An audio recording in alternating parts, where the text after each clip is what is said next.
The hell is wrong with this Minnesota Vikings team? I'm sitting on a beach in Mexico, and all I see is this team absolutely collapsing. Worse than the Josh Freeman game. Almost as bad as Les Steckel. What's going on? I'm sure you guys have already talked about it, but you're going to hear from me. What's going on? What are they going to do to fix it? And how something Paul Allen noticed could send a signal for absolutely everything moving forward. Welcome to the Real Forno Show. Ladies and gentlemen, welcome to the Real Forno Show, hosted by the one and only Tyler Forness. A to Z Sports sought him out to be their Minnesota Vikings reporter and NFL analyst.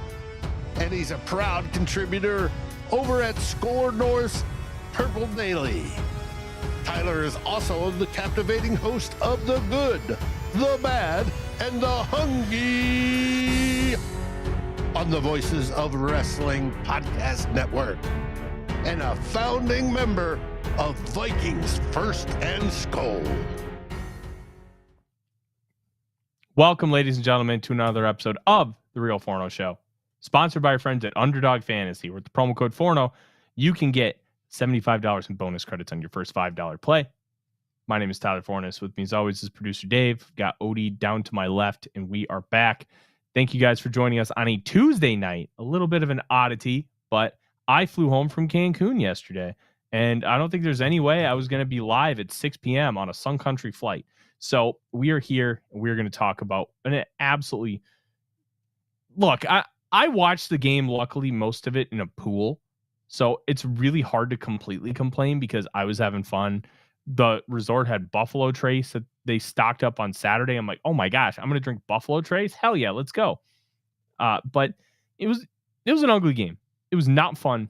And I was lucky enough, as most of you noticed on Sunday night after the game, which go watch the post-game show when you're done here. I joined for only a few minutes because I had a dinner reservation. I didn't even watch most of the fourth quarter. And I'm kind of glad I didn't. We'll see what that looks like once I crack the L22. But just a pathetic display on offense. Brosmer deserves a lot of blame because obviously he's a first-time starter. He played an atrocious football game. That interception is going to be used on blooper B-rolls forever and ever and ever. And it's embarrassing, but there's so much blame to go around. It is not all on Max Brosmer. Brosmer is just... He's going to be the, what's the right metaphor here? He's going to attract all the hate and all the blame, but so much of it's not on him. So much of it is on the front office and coaching staff for all this positive PR that they were spreading to journalists who were reporting that they're super high on this guy. Jeremy Fowler even said that he was the most mentally prepared quarterback they've had this season. I'm paraphrasing that slightly, but that was the tone of what was said. Blame the coaching staff for putting these players in poor position. And honestly, I think the offensive coaching staff has lost the locker room because the cathartic effort of these players is pathetic. These wide receivers aren't catching footballs that they normally would. Jordan Addison has like an inexplicable dropper to a game that's like, are you even trying to play football? It's just so frustrating to watch because this team, Dave, at one point we were talking about this team. They were 3-2 going in the bye. They were 4-4 coming off of a win at Detroit. That was a very impressive performance. And then they lost 4 in a row. Like they forgot how to play peewee ball. It's completely inexplicable. It's pathetic.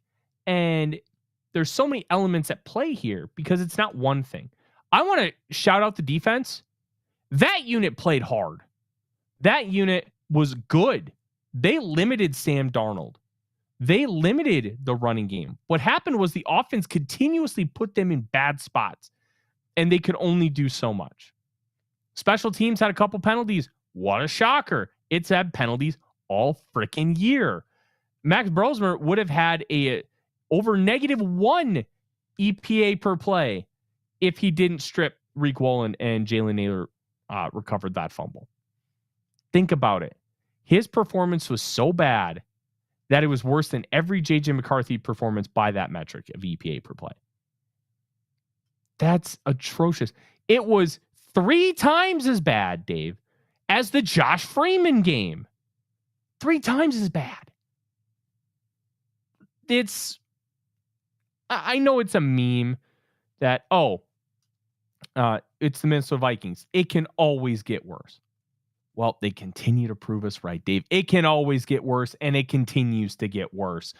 This team is a shell of itself, and there are real conversations that need to be had that you could potentially use this season to clean house, get rid of everyone.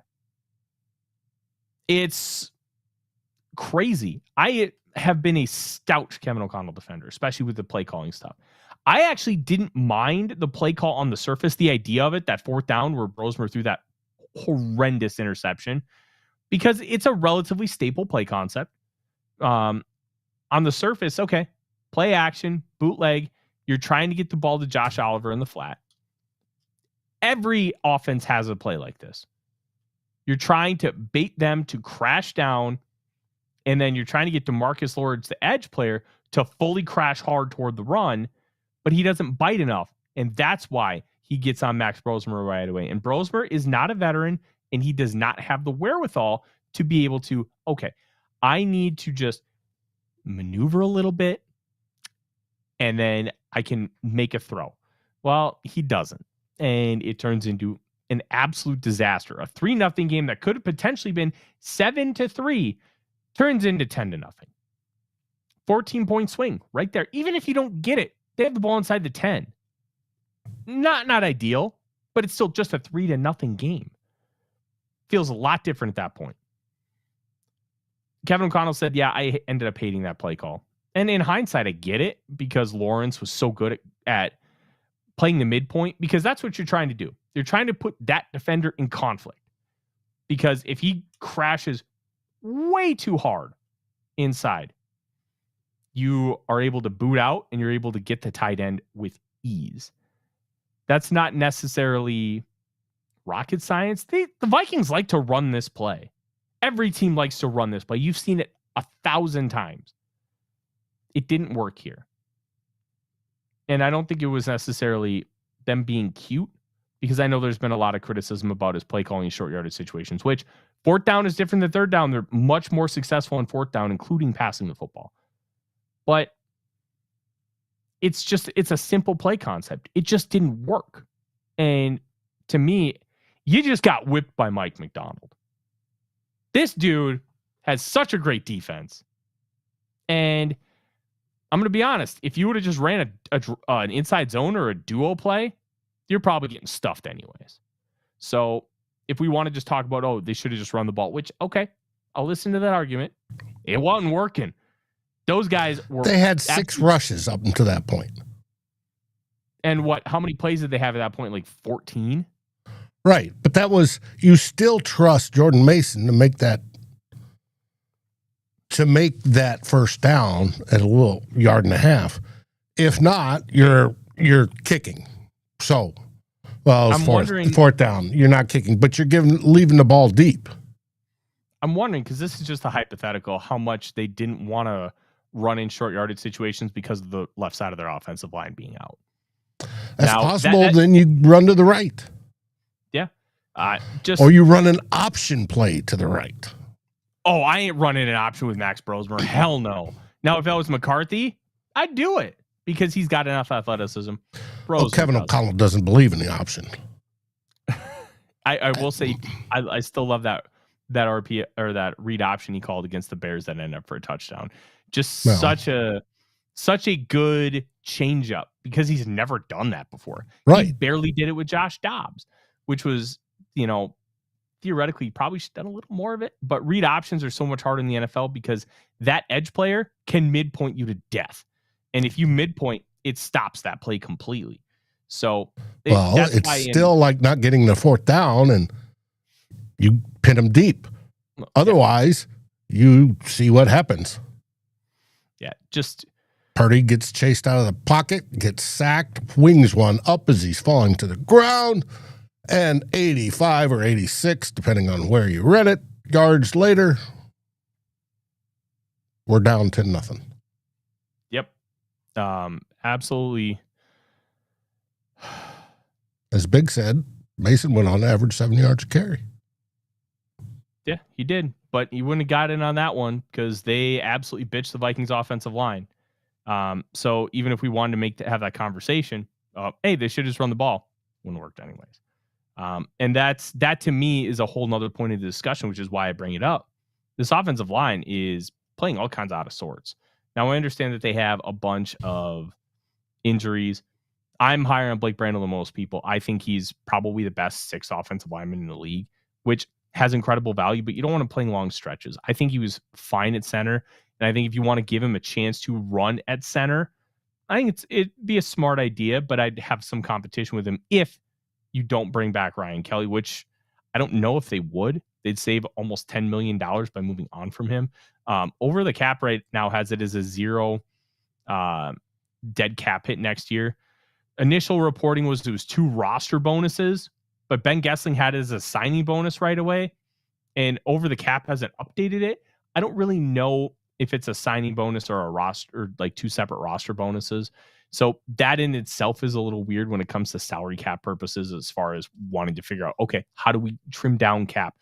That's going to be a problem until we get some super clarification on it. I did at one point ask Ben Gessling for clarification. I never heard back from him, which I understand.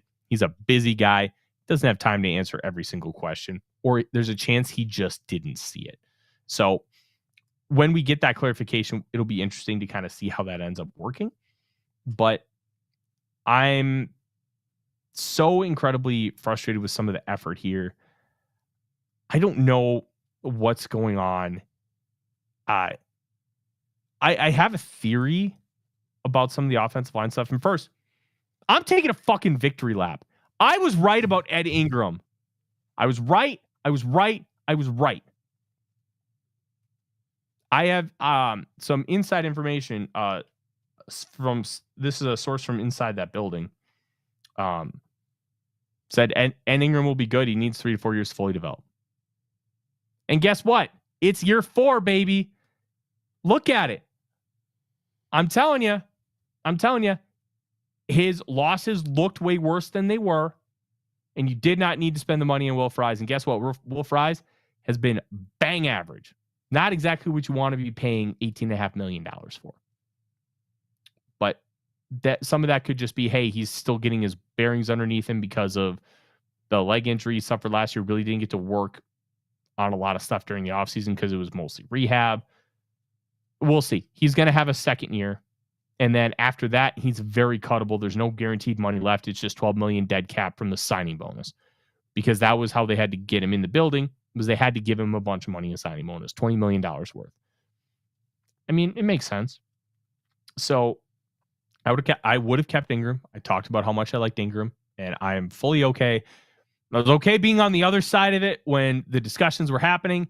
And now that he looks pretty dang good in Houston, all those PFF grades everybody liked to cite where he just looked like crap and I fought against them. Well, guess what? Those grades look good now. And he is blocking people like a monster. And I'm very happy that I was right. And you know what? I kind of wish that he was still around for that reason.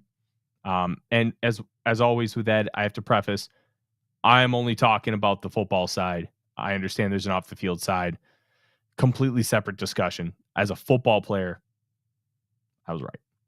And I'm very, very happy about the fact that I was right. So I'm taking that victory lap. Now, if he sucks for the next 6 weeks, well, what can you do? I enjoyed the victory lap. So the offensive line is a fascinating one. I think they rushed back Darisaw and O'Neal. I don't necessarily think that's a hot take anymore. They also rushed back Aaron Jones again from that shoulder, and he re-injured it again. Just let him heal, man. He's 31 years old, and look, I like Aaron Jones. This Vikings offense is significantly better with Aaron Jones. They need to put that man on ice and let him heal. It's bad. He deserves an opportunity to heal. And I want to see him get that opportunity to heal.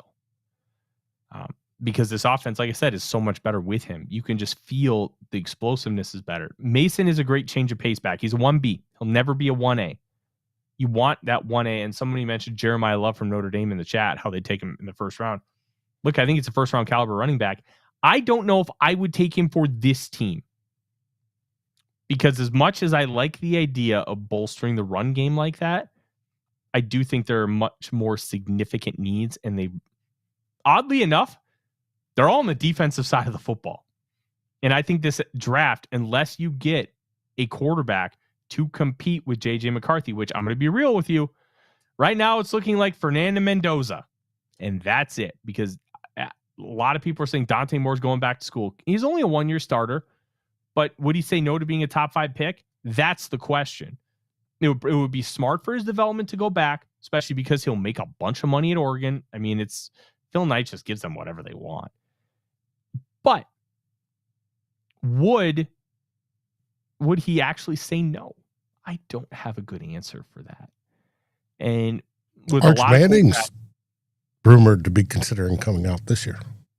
I'm going to be honest. Everything I've heard about Arch Manning dating back to last summer is he will not come out this year. Oh, Arch Manning is weird, and I mean this in a nice way. He's a Manning. He could be the most popular person in the world right now. All he'd have to do is talk to the media and just be charismatic, which he seems like a charismatic kind of guy when he wants to be, but he's more stoic.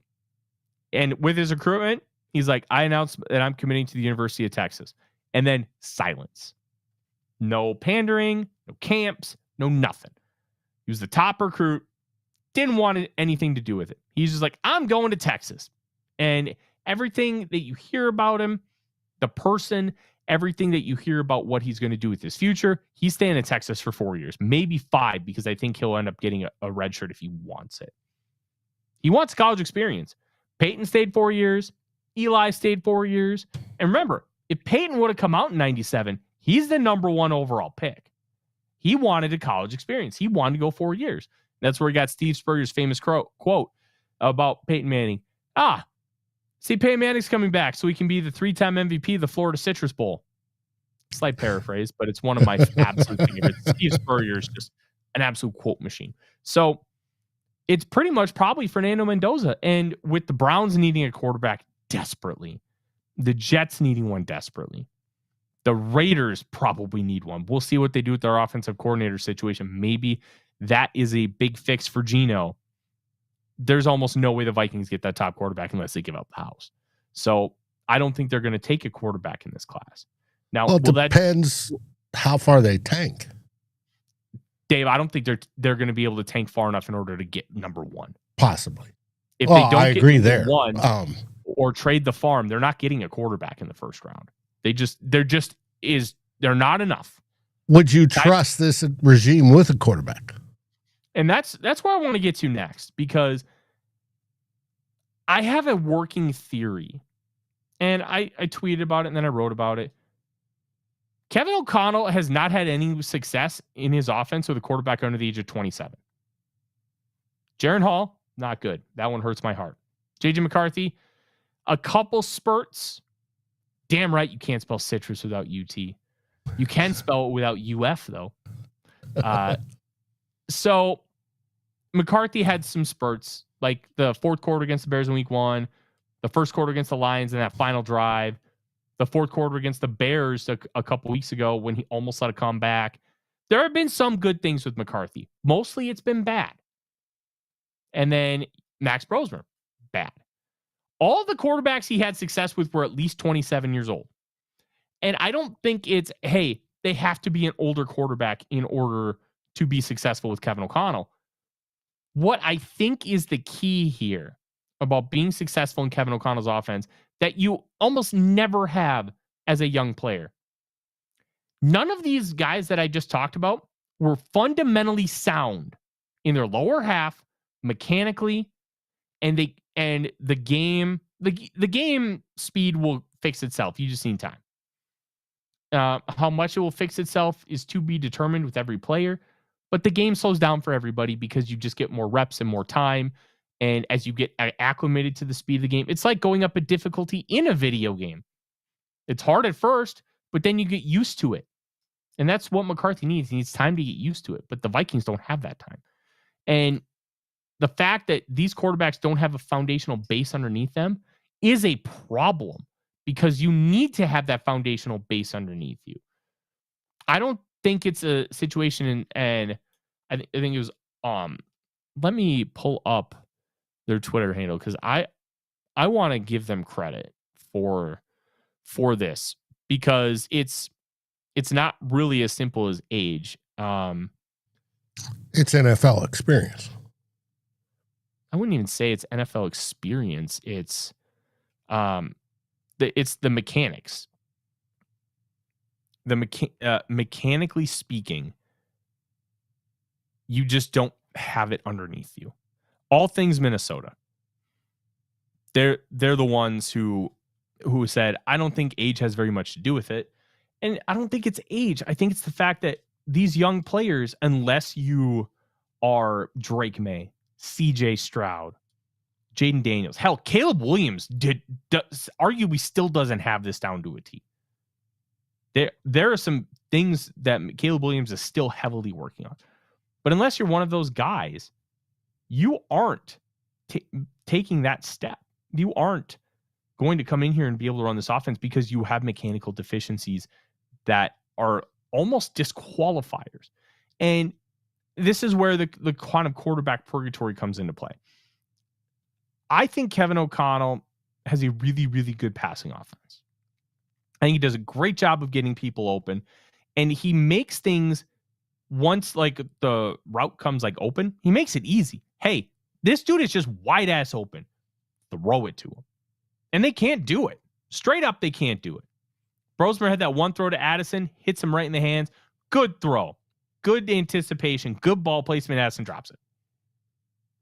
Then McCarthy had one of those throws, I think it was against the Ravens, where he steps up in the pocket and same exact location, pretty much the same route, dropped.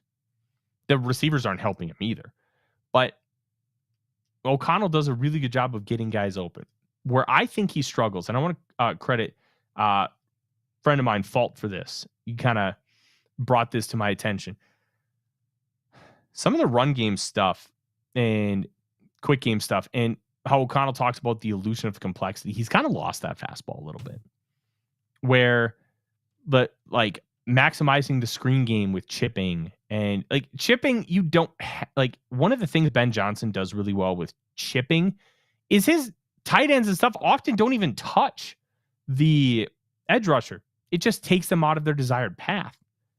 And all of a sudden, if you just go slightly to the right and then go up the seam, guess what? You have altered the path of the edge rusher. You have given your left or right tackle a little bit more time to get themselves set and ready for impact and be able to make that block. And guess what? You are getting your tight end out in the route significantly quicker. Where the Vikings aren't doing it is they're not doing a lot of these chips and then using that in their screen game, using that in their run game, and making it so, hey, if you're going to do like a split zone action where at the snap, you're crossing the face of the quarterback and you're going from like right to left, you can use that as a split zone action. Then you can use it as a chip and then go up and maybe run like a stick route. Or you can use it as a chip, or even don't touch them and just run to the flat. You can do a lot of those little detailed stuff that we see Matt LaFleur of the Packers use, stuff that we see Kyle Shanahan, Sean McVay, Ben Johnson, where they use these things and integrate it in their short passing game, their screen game, their run game, and it all looks incredibly similar. We're not seeing that right now from Kevin O'Connell.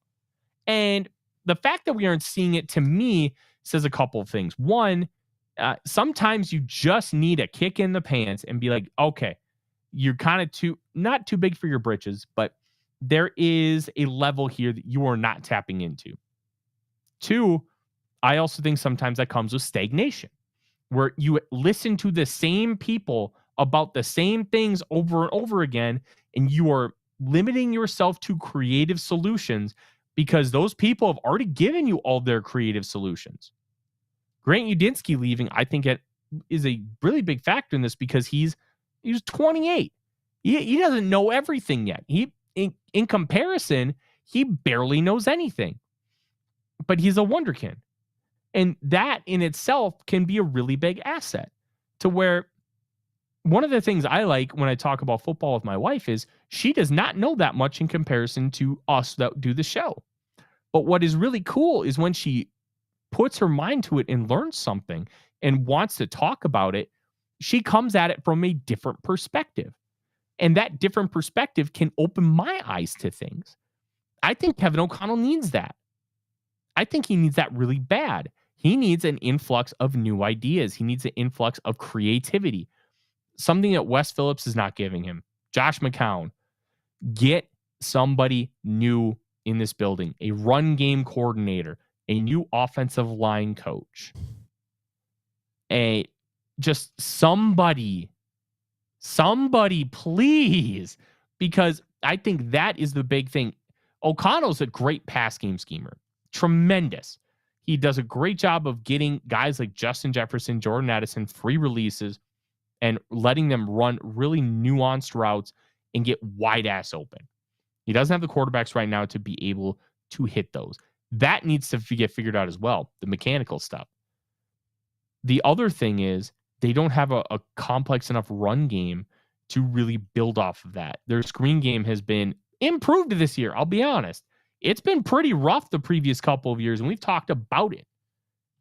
But where are the new ideas coming from? You're not getting them from Josh McCown right now. You're certainly not getting them from Wes Phillips, because Phillips has been with you for, 5-6 years? Because you brought him with you from... the one nice thing about like Sean McVay, he consistently brings in new people. Even people that he's worked with before. Because guess what? Different life experiences. He brought in Mike LaFleur, who was the offensive coordinator for the Jets for a year. And then they fired him. Well, guess what? He goes back and look at how much different the offense is now with the Rams than it was when Kevin O'Connell was there. It's night and day. They're running a lot of 13 personnel, 1 running back, 3 tight ends. They're motioning Puka Nacua, and he's starting routes by running through the C gap between the tight end and the tackle. They're doing all kinds of fun, creative things, and it's doing so not at the expense of success, but it's improving their success because they're finding new ways to get to the same shit. And that was when Kevin O'Connell was brought in. That was the whole idea. We're going to run like the same 12 things, but guess what? I'm going to show it to you in about 90 different ways that you don't know what's coming. The illusion of complexity. Well, when you lose some of the basics and you don't have creativity in the run game, and then you can use some of those same looks. Think about those early Sean McVay offenses, 2017, 2018 with Jared Goff, when they went to the Super Bowl. What did you see all the time? 11 personnel, a guy motioning across the line of scrimmage every single snap, and they would run the same stuff, and you had no idea if it was going to be a run or a pass. Now, we've evolved past that offense, but that offense itself is such an important cog to what I'm talking about. Because if you do the same things, but you run 10 different plays off of that one thing, it makes it so much easier to be able to manipulate defenses who have gotten much better. Like a pitcher who uses the same arm angle for his fastball, slider, and changeup. A lot harder for a hitter to know what's coming if you're coming at it from the same 3/4 release. O'Connell needs something different. I said on the post-game show, a little bit of emotion behind it, that I was losing faith in this regime. I've lost a lot of faith in O'Connell. I've lost a lot of faith in Kwesi Adofo-Mensah, who, I'm going to be honest, I've been a very staunch defender of, especially with this draft stuff. I don't think it's great, but I think it's better than people want to give credit for, because we aren't talking about these hits relative to their round. And I think relative to the round, he's done pretty well, but the lack of day 2 capital has really cratered any opportunity for this team to really build a deep, cheap core. And you need to be able to do that. That's what we're suffering from right now. I'm not going to say that I want these guys to not be here next year, but I think Kwesi Adofo-Mensah has earned himself a ticket out of here. But I think Kevin O'Connell has done enough with what he's been given over the course of 4 years to warrant giving this another shot. One reason why I bring that up, and Dave, I don't even know if you know this, but Paul Allen on his Monday morning show, he talked about how he's always on the sideline a couple hours before kickoff, roaming the sidelines, talking to people. He said for the first time in his recollection, now remember, Paul Allen was hired by Red McCombs, I believe, for the 2000 season. And Paul Allen's on record, McCombs didn't really like him. I can't remember where I saw that interview, but if you can find it, it's a good one. He talks about how he didn't know if he was going to come back year after year. Like, I think the legendary Nate Poole call, which is one of the best radio calls in NFL history, I think that pissed McCombs off to no end, which, I mean, I don't blame it. It brings attention to you sucking.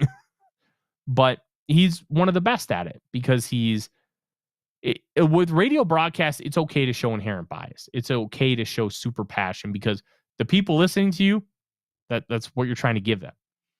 Especially because it's radio, you can't see anything. But Paul, who's been with the team since 2000 and has worked for the Wolves the entirety of their ownership, said that they weren't on the sidelines on Sunday before kickoff. Dave, the reason why that's important is because Paul, in his own words, and this is a slight paraphrase, cannot recall them not being on the sidelines for any other game. That's a big deal. And when you use that context, why would owners not want to go watch their team play? Their asset, their arguably biggest, what do you call them? Their biggest corporation. This is their moneymaker. Yeah, they do real estate, and that's how they made billions. But this is their baby. This is the visible one. This is the trophy. Why weren't they there? And now maybe it was just a coincidence. But if you're there for pretty much every game, like Paul Allen says, and look, he is employed by the team. He has no reason to lie to you about this. And he even said, like, for lack of and this is paraphrased again, he's like, I'm risking kind of myself here because I work for them. But it's not nothing that they weren't there. Why would owners or bosses avoid their employees, Dave? Maybe some of this is a little too corporate for some people, which is completely understandable. Bosses avoid employees when they're going to give them bad news. That usually means you're fired or you're laid off. Some bosses don't even have the guts to face you. And a few times I had to fire somebody. I brought them into the office and I told them to their face. Because that, I feel, is what you should do. And I think that's what the Wolves are going to do if they choose to fire him. They did it with Rick Spielman. They did it with Mike Zimmer. But staying away before they did it with Mike Tice, though. Wait, I thought they told him in the tunnel. Or did somebody else piece of paper on that? But it could be something innocuous, like there's something happened in the family and it's a family emergency and they couldn't make it. You know what? That's a very possibility. Like, thank you, Biggs. We'll talk about that here in a sec, Biggs. I don't know if the reason why is because they're going to end up firing people. Like, let's be real. They probably will.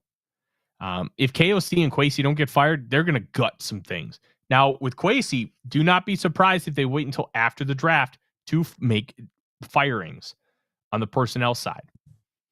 That's normal because it's very difficult to fire people at this far into the scouting cycle because they've been working on this since May. Hell, they've been working on this for longer than that, but it's been their focus since May. Going to different schools, watching film, writing scouting reports. It's hard to do that and start from scratch in January. It's one of the reasons why I've kind of not given a pass, but been a little easier on Kwesi adofo-mensah for that 2022 draft because he had 3 months to put it together with people he didn't hire. It can cause issues. He didn't have his systems in place. He didn't have enough of his data. Now, is that a completely fair, like, oh, it's not a get out of jail free card, but you can tell that so much of his process shifted after that class to where, okay, let's judge him on 23, 24, and 25, and let's see how those classes do. Because, A, if he shows a lot of improvement, then we can chalk it up to, okay, first draft, not using his guys. Okay, we can kind of understand that, hey, this might be an anomaly. Well, 23, if Jay Ward shows up and becomes a starting safety next year, then you'll have 2 hits of that class. But otherwise, it's just Jordan Addison. Not great out of 6 picks. And then the following year, you need J.J. McCarthy to hit. Dallas Turner, victory lap for me. I've been telling you week after week after week. And everybody in the chat, 1, I'm appreciative to you. Please like, subscribe, ring the bell. 2, you guys have no problem telling me when I'm wrong. And I appreciate that. I was right on how Turner's played this year. He's played this well. It just always hasn't resulted in sacks. And guess what? 2 strip sacks on Sunday. Here's a fun fact for you, Dave. Those 2 strip sacks, it was the first time any Viking had done it since December 28th of 2023, when both Lance Johnstone and Kenny Mixon did. Do you know why that date's familiar? That was the Nate Poole game. They had 4 strip sacks of Josh McCown and still lost that football game. Incredible stuff. But if Turner hits, which I think he's going to, you give him a complete pass on Kyrie Jackson, you can't say that was a pass or a fail. Tragedy struck, and he was riding in a car and somebody who had been drinking hit the car, and all 3 passengers died. That's, from a draft perspective, it's just, you chalk it up to tragedy, and you can't really fault anybody for that. But Will Reichard, one of the better kickers in the NFL, first kicker in NFL history to have 4 field goals of 59 yards or longer in a single season. Walter Rouse looks like a semi-serviceable backup. I wouldn't call him a hit, but he's not really a miss yet either. We'll see how he continues to develop, if they can make him serviceable. Levi Drake-Rodriguez is a massive hit. He's a good rotational defensive tackle. Got his limitations. But you're getting a rotational player for 25 to 50 snaps a game, and you got him at 232. Massive hit. And that's where hits relative to where you were taken is so important. I do want to get back.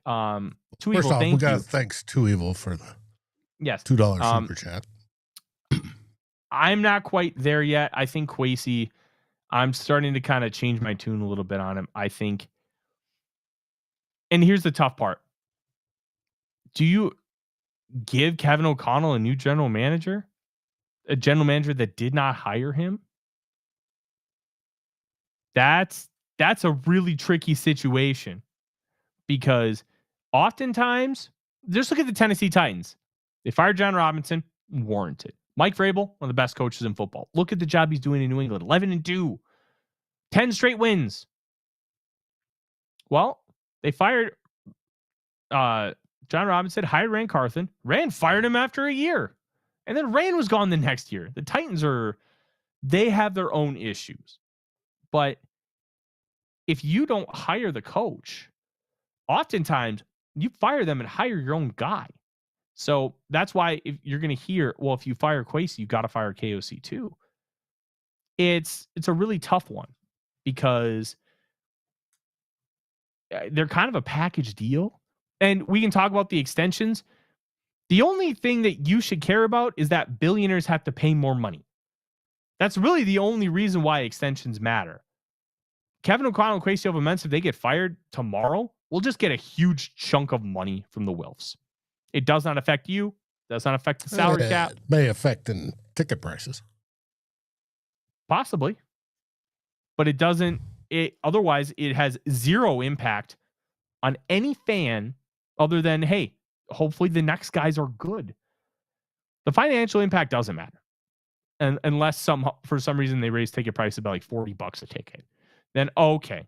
Then it's going to impact the fan. But do you take that risk where, hey, I'm going to let you take this job, but you can't fire Kevin O'Connell? How many GMs are going to be hamstrung like that? Now, there's a good chance that, hey, maybe you hire a guy to be the GM that Kevin O'Connell really likes and he wants to bring in. Well, then that's a whole different situation. But how many guys are you going to want to, or are you going to find out that fit that category? That's a tough one. I want to answer this, and then we got to get back to Biggs's super chat from earlier, Dave. If you could find it, I want to make sure we talk about it because I think he asked about Kevin O'Connell and developing quarterbacks. But no, don't hire John Gruden. Absolutely not. There's Big super chat. Yeah, we'll talk about that here in a second. JJ or not? We'll talk about that because I think it's a complicated answer. Now I'm trying to find. Two Evil asks, how many draft misses are acceptable to you? I don't have an answer, and I'm going to kind of tell you why. Drafting is really hard. Only about 50% of first rounders hit, and then it drops significantly after that. And I think you need more. Like if, let's say, Andrew Booth and Ed Ingram were both really good starters for this team from that 2022 class. And then you had Ty Chandler's a good special teamer and a third running back, and Jalen Naylor, who's developed into a really nice wide receiver 3. It's not an ideal draft class, but we're not universally panning it as shit. We feel okay about it. And I think that's where you want to stay. You want to not dive less than okay. If you go look, Jason Light, the Tampa Bay Buccaneers general manager, pull up his draft record. It's bonkers good. They are getting starters, like 3 or 4 starters, like long-term guys, a year for like the last 4 or 5 years. He's just been on an absolute heater. He's very, very, very good at his job. That's a great drafter. But it's not easy. Rick so we Spielman, should trade Kwesi for the dude down in Tampa? Oh, no, you won't be able to get Jason Light unless he, for some reason, gets fired. And if he gets fired, it's probably going to be because he did something egregious in the workplace, and it was a non-performance-based firing. So there really is no answer about how many misses are acceptable. It's about having a balance of hits and misses because you're going to miss a lot. It's inevitable. It's the draft. You're going to miss.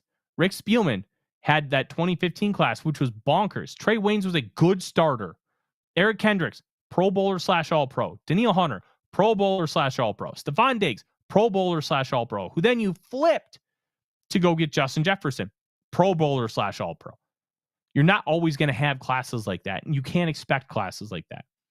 But you need to get serviceable players / starters from every draft class. And that's the kind of the way I look at it. If you get a 50% hit rate on at minimum quality rotational player to starter, I think you're doing a pretty good job. Now, that's still not easy to do. And I think we need to be a little bit more understanding for whoever takes this job over from Kwesi that, hey, it's hard. It's very, very hard to do this and do this consistently and successfully. I think Kwesi needs to be much better. I don't think there's really ifs, ands, or buts about it. A lot of people are dogging on the Ty Felton pick, but if that was really Keenan McCardell's pick, look at what McCardell did with Jalen Naylor, who was a 6-rounder, who was fast. Wasn't viewed super highly as anything more than like a deep threat when he was drafted. And he's developed into a very good, well-rounded receiver. I think Naylor was a better prospect coming out than Ty Felton. But if McCardell believes Ty Felton can have that kind of trajectory, and maybe it happens faster because he's a 3rd-round guy, maybe we just need to trust that happens.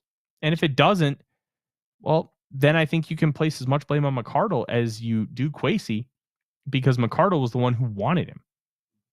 Now, at least Ty Felton's a really good punt gunner. There's that at least.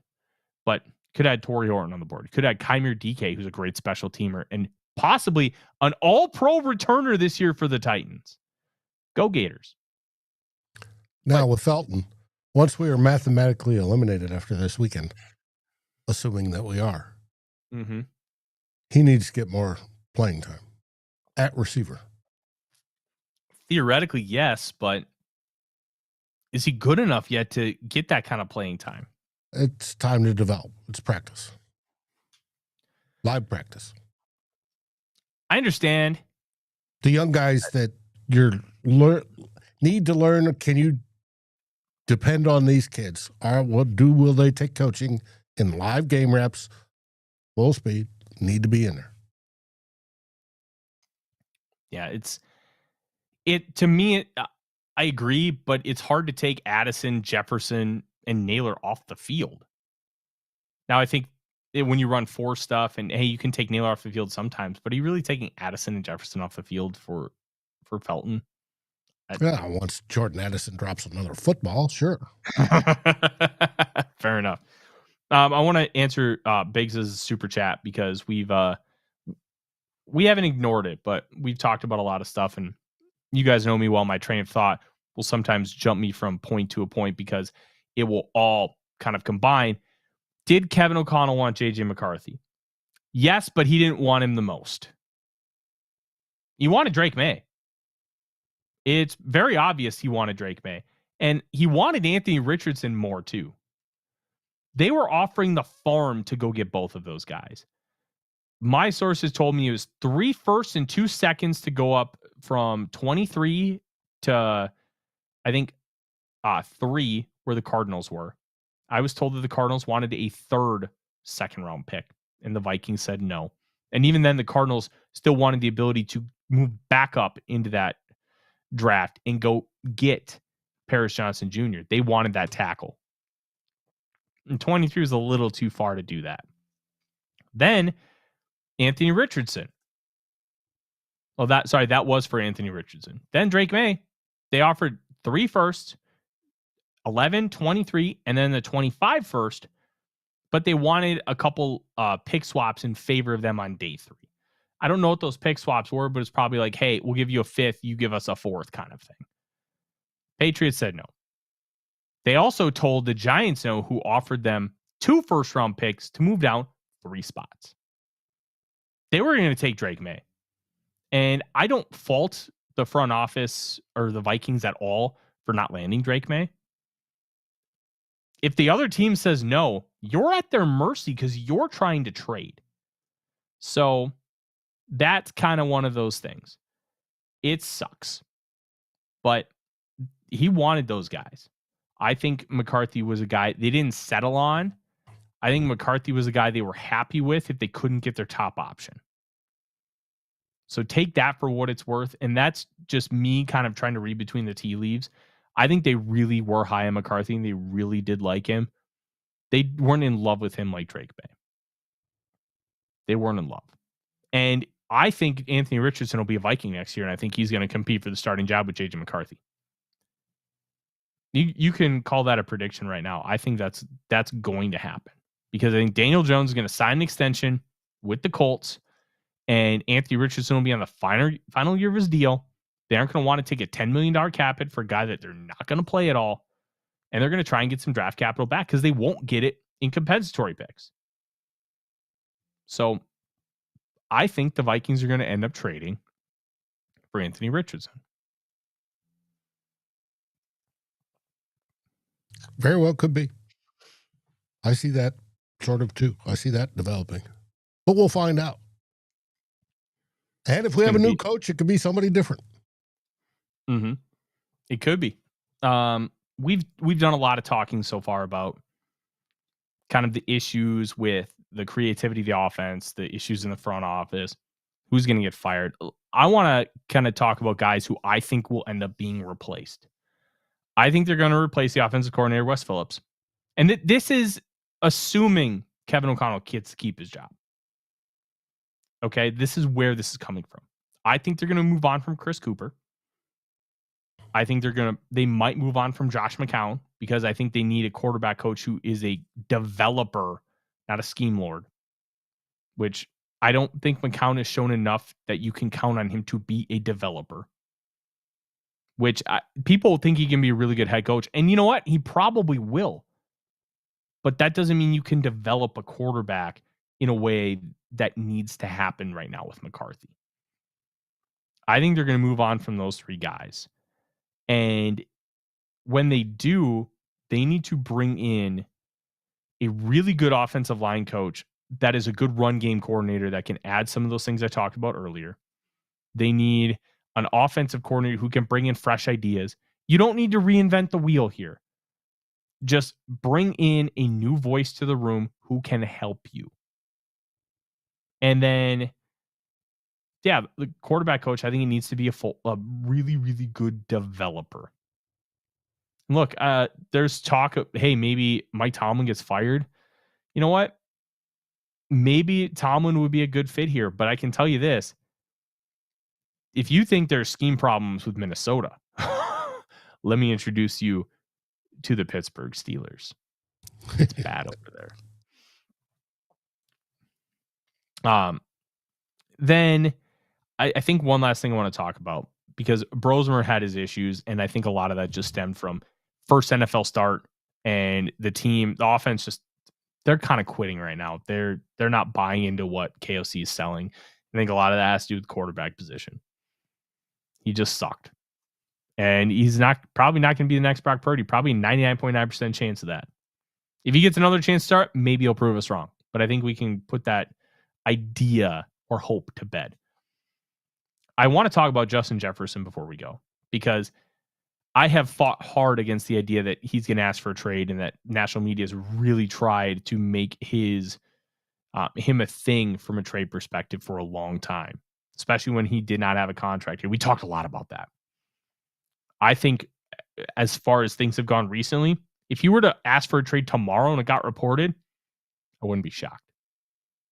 He feels so disconnected from what this team is from a public perspective, from what I can see. He had that quote where after the Packers game where we talk about the same things and then nothing changes. And then this week, he has 2 catches for 4 yards and 6 targets. And then he chooses not to talk to the media for the first time, to my knowledge, ever after a game. Not great, Bob. The cost of that would be enormous. It would be $7 million in dead cap next year. No. Outside S7 extra million. And his cap hit's like $34 million. It would be an extra $7 million in dead cap. No, it's a lot more than that. There's OTC. Okay, but you have it as cut. I'm talking trade.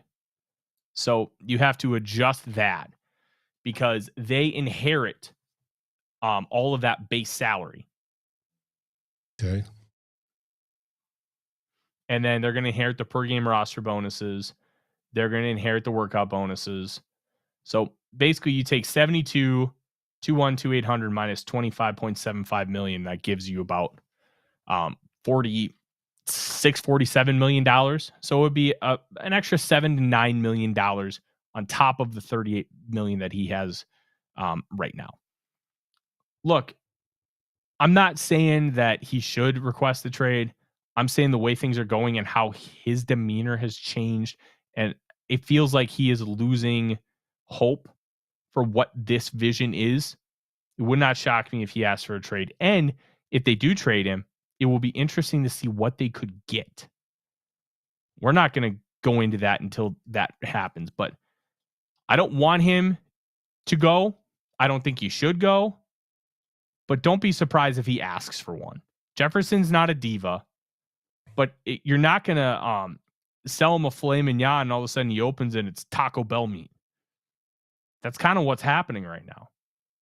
Sold him on his grandiose vision of what this team can be, and it's a bag of shit. It's not happening right now. Don't be surprised if a guy who is as level-headed and intelligent as Justin Jefferson is, if he just thinks you're full of it and wants nothing to do with it anymore. So if he asks for a trade, he asks for a trade. And there's not a whole lot we can do about it. It will suck.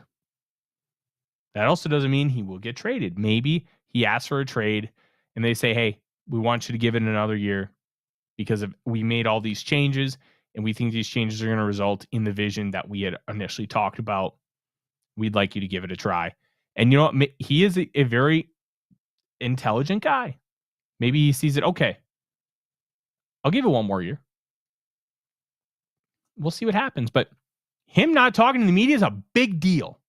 A very big deal. So just keep that in the back of your heads. This is a team in absolute disarray from top to bottom. Heads are going to roll in some way, shape, or form.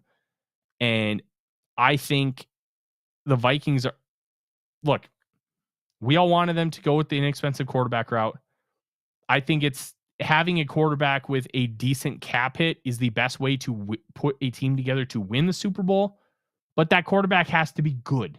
And I think when we talked about the Kirk Cousins thing and how much he was getting paid, I think we lost sight of that as a collective whole. Quarterback still has to be good. It doesn't matter if the quarterback's making a $5 million cap hit if he sucks.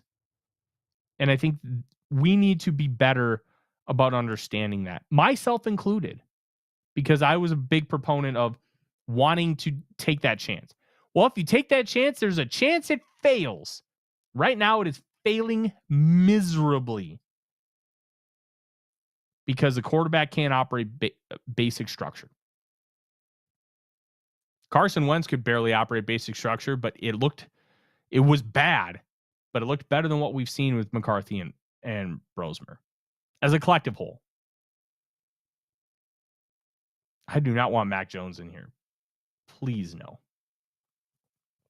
That would be bad. But this team is at a crossroads, and we're going to be focusing a lot on the NFL draft here, especially if they get knocked out of playoff contention this weekend.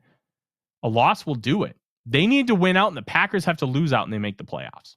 I think they need some help outside of that. But we're talking NFL draft. Yeah, if the Packers win, they're eliminated. Mm-hmm. It's no matter what the Vikings do. Yeah. Being eliminated from the playoffs on my birthday on Sunday would certainly be great. I would love that, Dave.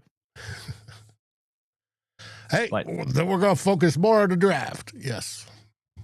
Mm-hmm. And if you haven't heard, join the Vikings First and SKOL Discord in the show notes. 2, if you are a member of this YouTube channel, you get all the SKOL Search episodes first, and then they release to the general public. So we'll do it something like, hey, we'll drop them at like 6 a.m. and then they will be just for members. And then at 6 p.m., they will go live to everybody else, something like that. So you are not going to want to miss that. And it's pretty simple. You just join the YouTube channel and you get access to that, including multiple channels, and Ask Forno Anything channel in the Discord. And anytime I hear rumors, I'll put them in there. So you'll get some potential inside information. The stuff I hear has been right before. Not everything you hear will be right. There's a lot of lying that goes on in this game, but some to be aware of. And we're going to do a lot of SKOL Search stuff. And then eventually they will go on a podcast form. So if you listen on podcast, you'll still get to listen to the SKOL Search stuff too. And those will be quick 10-minute episodes. They'll be 30 plus on the YouTube side, mainly because I have to do 30 plus minute stuff on YouTube per my contract. But we're going to have a lot of fun this year. It's going to be a great time. And look, this draft is going to be a really crucial one for the Vikings. They need young talent that can play big minutes. They got to find it. Will it be Kwesi finding it? At this point, I'm probably leaning no.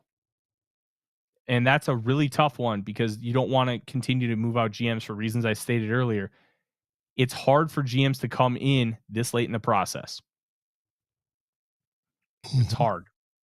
That's one of the reasons why Kwesi's 2022 class stunk. It's not the only reason, but it's one of them.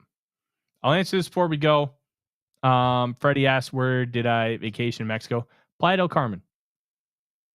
It was very, very nice. It poured for about 30 minutes during the day on Thanksgiving, but we just got under the awning at the poolside bar and watched Packers Lions. It's pretty great. But that's going to be our show. Thank you guys so much. We'll try for an X's and SKOLs at some point tomorrow. No, zero guarantees because I still have to watch all the film. And then we'll be back on Thursday for the Real Forno Show talking about Vikings Commanders and talking more about the process. It sounds like McCarthy's going to be back. He needs to put in a full practice, but he is symptom-free from his concussion. And that's a good sign. He's not out of the protocol yet. He has to put in a full practice. He's going to be back. I know. He has to put in a full practice.